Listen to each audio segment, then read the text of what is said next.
suara ini. Assalamualaikum warahmatullahi wabarakatuh. Waalaikumsalam.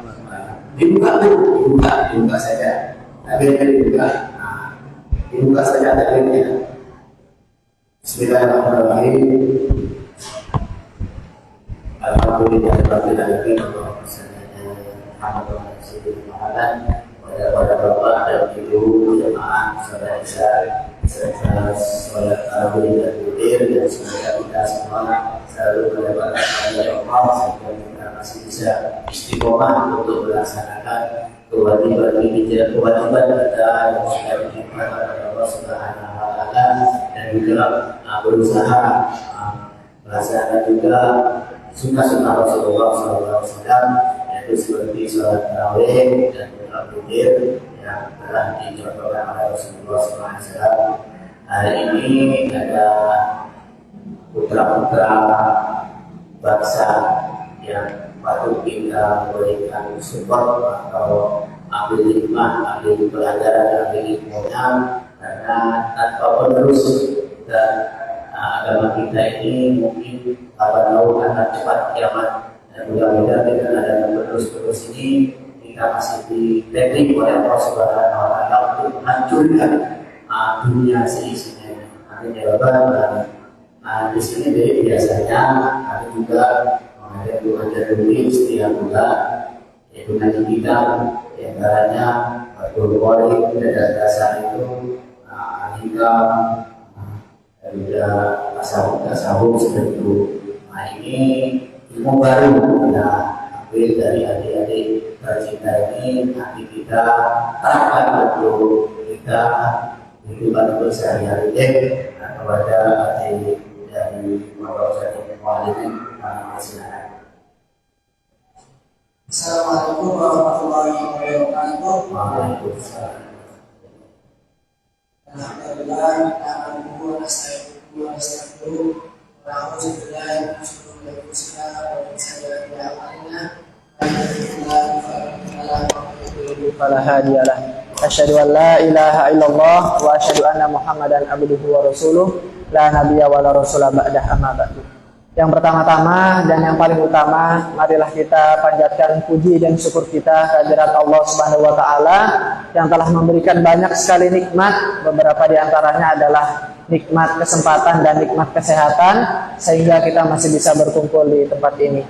Yang kedua, tak lupa salawat serta salam semoga selalu tercurahkan kepada junjungan kita, suri tauladan kita, Nabi Allah Muhammad Sallallahu Alaihi Wasallam, yang atas berkat perjuangan beliau dan tumpah darah beliau kita masih bisa merasakan nikmatnya iman dan nikmatnya Islam. Pada kesempatan kali ini, perkenalkan kami dari Madrasah Muallimin Yogyakarta. Saat ini kami kelas 1 SMA. Nah, di sini kami sedang melaksanakan kegiatan Mubalik Hijrah sebagai bentuk pengabdian kami kepada masyarakat. Salah satu bentuk pengabdiannya adalah mungkin kultum seperti ini. Mungkin langsung saja Bapak-Bapak Ibu sekalian, singkat saja. Pada kesempatan kali ini saya ingin menyampaikan beberapa nasihat dari para ulama untuk kita semuanya yang mungkin pernah merasa meninggalkan sholat, atau mungkin yang sampai hari ini masih mengabaikan sholat, ya, atau mungkin masih sering meremehkan ibadah sholat. Para ulama menjelaskan banyak sekali ayat-ayat Al-Quran dan hadis-hadis yang sahih tentang ancaman dari Allah Subhanahu wa Ta'ala bagi orang yang meninggalkan sholat. Bahkan kalau kita membaca di dalam rukun Islam, sholat ialah termasuk rukun yang kedua setelah syahadat. Artinya akan ditolak keislaman seseorang walaupun dia telah mengatakan asyhadu an la ilaha illallah wa anna Muhammad Rasulullah, tetapi dia tidak melaksanakan sholat secara sengaja tanpa ada uzur yang diperkenankan, maka bisa saja kemungkinan keislamannya ditolak. Bahkan di dalam Al-Quran Allah berkali-kali memberikan kalimat ancaman. Di antaranya fawailul lil musallin allazina hum an salatihim sahun. Celakalah orang yang sholat, yaitu orang yang lalai dalam sholat. Apa yang dimaksud dengan lalai di sini? Ini bisa kita artikan Dia sudah melaksanakan sholat, tetapi sholatnya asal-asalan. Orang yang sholatnya tidak khusyuk dalam sholatnya. Orang yang melaksanakan sholat, tapi kadang-kadang dia laksanakan, tapi kadang-kadang dia tinggalkan sholatnya.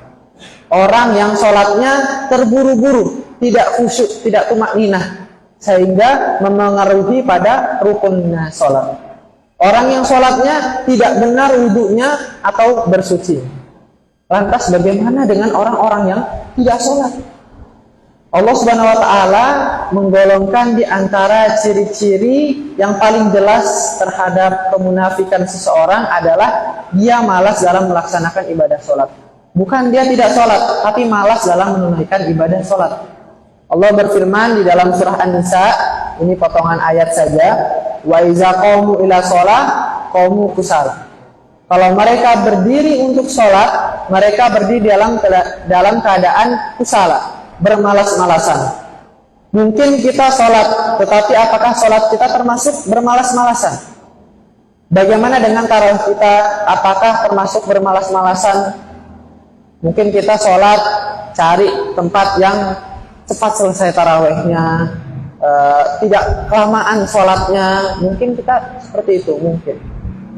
Jangan-jangan kita termasuk orang yang sahun walaupun sholat, lalai walaupun sholat. Jangan-jangan kita termasuk orang-orang yang kusala, orang-orang yang bermalas-malasan walaupun kita lakukan ibadah itu. Seandainya kita termasuk orang-orang yang lalai atau orang-orang yang bermalas-malasan dalam sholat, na'udzubillah min zalik, berarti masih ada kemunafikan di hati kita, tertolak iman dan Islam di sisi Allah Subhanahu wa Ta'ala. Bapak-bapak, ibu-ibu yang dirahmati Allah, sholat adalah satu-satunya ikatan antara kita dengan Sang Pencipta. Sholat adalah satu-satunya ikatan antara hamba dengan Rabb-nya, Sang Pencipta. Sehingga ketika kita meninggalkan sholat satu kali saja, berarti kita telah memutuskan ikatan kita dengan Allah. Lalu bagaimana kita akan mendapatkan pertolongan dari Allah ketika kita butuh? Sementara kita tidak punya ikatan apa-apa dengan Allah. Ketika kita tidak punya ikatan apa-apa dengan seseorang, bagaimana kita akan berharap orang itu akan menolong kita ketika kita terjadi masalah? Salah kita dihadapi dengan masalah, bagaimana kita mau berharap orang itu mau membantu kita? Sedangkan kita saja tidak ada ikatan dengan orang itu. Seorang perempuan yang tidak punya ikatan apa-apa dengan mantan suaminya, bagaimana dia akan meminta nafkah kepada mantan suami itu? Begitu juga dengan Allah, Bapak Ibu sekalian. Apabila ikatan kita dengan Allah sudah kita putuskan, bagaimana kita mau meminta rezeki dari Allah? Bagaimana kita mau minta perlindungan dari Allah? Bagaimana kita meminta Allah memperhatikan dan mengurus kita? Padahal kita sendiri yang memutuskan ikatan kita dengan Allah Subhanahu wa Ta'ala. Satu-satunya kata ulama, ikatan antara hamba dengan Rabb-nya adalah as-sholah. Siapa yang meninggalkan sholat secara sengaja tanpa ada alasan yang diperbolehkan oleh agama, berarti dia telah memutuskan urwatul wusqa, ikatan dengan Allah Subhanahu wa Ta'ala. Bahkan para ulama sampai berpendapat, seandainya seseorang meninggalkan sholat sampai akhir hayatnya, maka ketika dia meninggal tidak boleh dikuburkan di kuburan kaum muslimin. Dia tidak boleh disolatkan oleh ulamanya kaum muslimin, kecuali hanya oleh keluarganya sendiri. Bahkan ketika dia masih hidup, jika dia tidak melakukan ibadah sholat secara sengaja dan dalam waktu yang lama, maka ulama mengatakan istrinya harus meminta cerai kepadanya. Seandainya dia suami itu yang menceraikan istrinya. Kenapa? Tidak halal bagi seorang perempuan mukminah menikah dengan laki-laki yang meninggalkan sholat. Ini menunjukkan sebagian ulama berpendapat orang yang sengaja meninggalkan sholat maka dia telah murtad atau keluar dari Islam. Walaupun ini bukan pendapat dari semua ulama, ini pendapat dari beberapa ulama saja, tetapi ini menunjukkan betapa bahayanya untuk meninggalkan sholat. Nanti di akhirat, sholat adalah amal pertama yang akan ditanya oleh Allah. Seandainya sholat kita benar, maka amal yang lain Allah akan perbaiki. Tetapi seandainya sholat seseorang itu rusak, maka semua amal yang lain pasti akan ikut rusak bersama.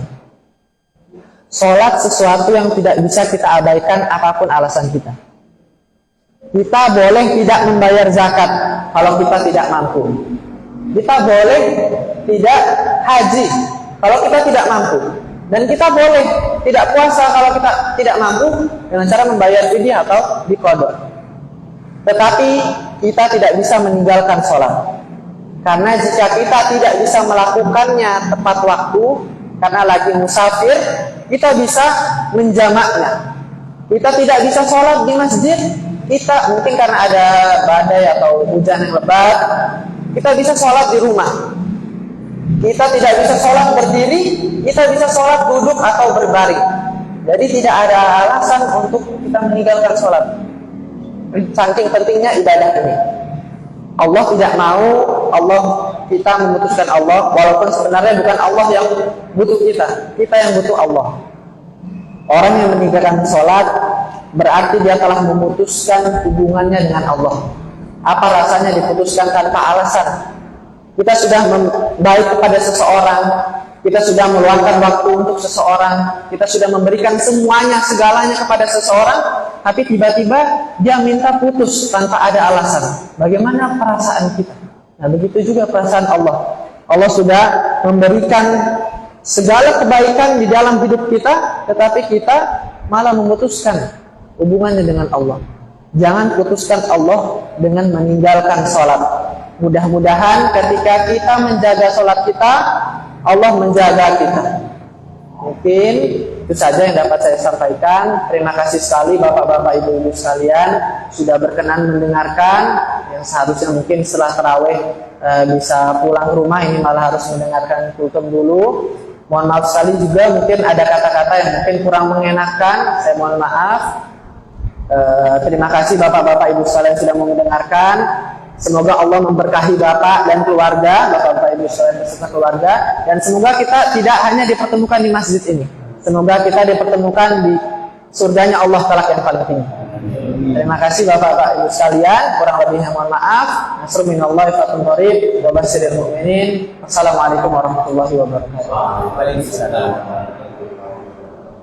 Terima kasih dari kami yang telah memberikan tausiah kepada kami. Mudah-mudahan ilmu yang sudah diberikan kepada kami ini Allah selalu menuntut kita dengan kebaikan dan juga kita berkembang hidup di surga Allah Subhanahu wa Ta'ala. Amin.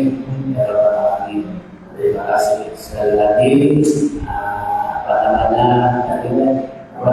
Saya kira di sini langsung di sini sudah gitu. Kami baca di sini adalah gitu. Karena tadinya juga tidak ada konfirmasi dari ibu ini dan juga dari teman-teman. Apa namanya, ilmu itu tidak tidak ada asetnya. Ilmu itu di mana-mana kita harus menuntut ilmu sampai ada kita atau mau mengikuti lagi. Mungkin itu mudah-mudahan yang bisa disampaikan oleh adik kami ini bermanfaat bagi kita semua dan selalu dalam lindungan Allah Subhanahu wa Ta'ala. Amin.